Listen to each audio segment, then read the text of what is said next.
When we talk about the philosophy of yoga, amongst many other principles, talks about sensitivity.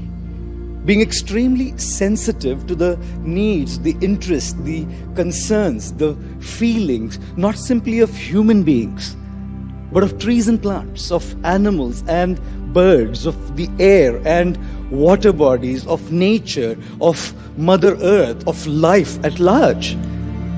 The philosophy of yoga teaches us the very fundamental premise that can help us change global problems: sensitivity and empathy.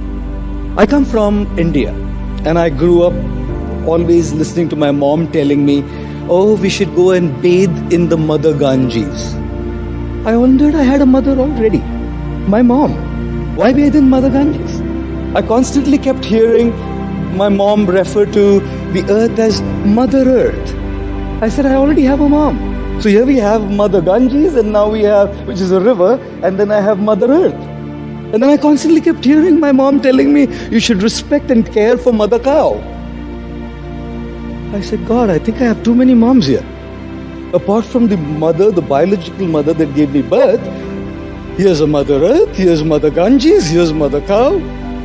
And what's Mother Ganges? A body of water, river. What's Mother Earth? A planet. Imagine a culture of yoga, a tradition of yoga, where you are even taught to deal with inanimate objects like water bodies and just a planet as people, as personalities. Call it myth, call it reality, I don't care.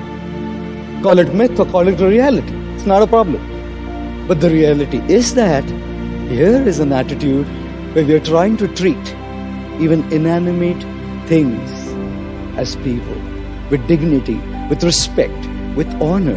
And we can well imagine if we can treat inanimate stuff with respect and dignity, what to speak of where there is life? What to speak of trees and plants and birds and animals and polar bears and aquatics? And what to speak of human beings, what to speak of a kid in Somalia, what to speak of someone in Siberia, what to speak of sanitation issues in India. We are talking about a philosophy that teaches sensitivity.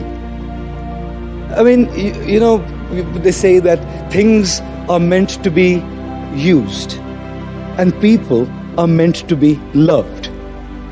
In the world today, things are loved and people are used to get those things. Not just people. Trees are used to get those things. Not just trees. Animals are used to get those things. Not just animals. Water bodies are used to get those things. We live in a world where we are constantly exploiting the resources that nature has provided us simply so that we can have those things for our mass consumerism. And we talk about climate change, don't we? And which is why the philosophy of yoga is a philosophy that influences thought. Don't they say, watch your thoughts, they turn into words. Watch your words, they turn into actions. Watch your actions, they turn into a habit. Watch your habits, they turn into a character. Watch your character, it turns into a destiny. We are at a situation where are we meant to be destined with about 8 billion tons of plastic in the oceans? Are we meant to be destined with so many species that are suffering extinction? Who's meant to change it?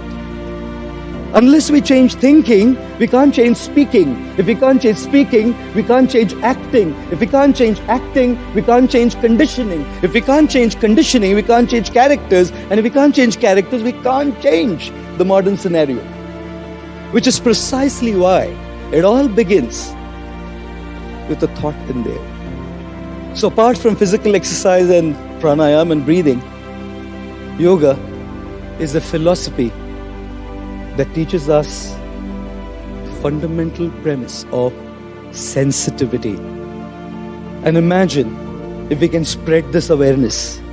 Imagine if we can incorporate the philosophy of yoga, which teaches sensitivity, beyond any religion or region, beyond any sect or faith, beyond any caste or culture or creed.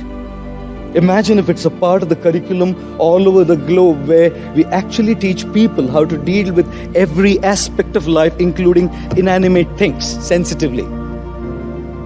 We probably are then looking at reversing, if not reversing, improving the current scenario that we face.